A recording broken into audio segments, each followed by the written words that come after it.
حضرت عائشہ رضی اللہ تعالیٰ عنہ فرماتی ہیں کہ جو مہینے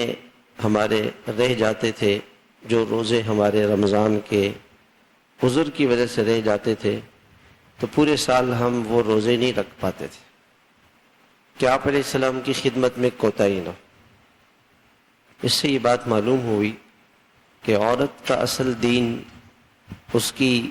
خدمت ہے شوہر کی، اس کا اصل دین شوہر کی خدمت ہے، اس کو خوش کرنا، اللہ کے فرائض اور اس کے بعد اس کی نفلی عبادت سے زیادہ ثواب اس کو شوہر کی خدمت میں ملے گا۔ اور عورتیں اس کو وہ نہیں سمجھتی، ضروری نہیں سمجھتی، اپنی عبادتوں میں لگے رہتی۔ نفلی روزہ عورت شوہر کی اجازت کے بغیر نہیں رکھے، آپ علیہ الصلوۃ والسلام نے منع فرمایا کہ کوئی عورت نفلی روزہ اپنے شوہر کی اجازت کے بغیر نہ رکھے۔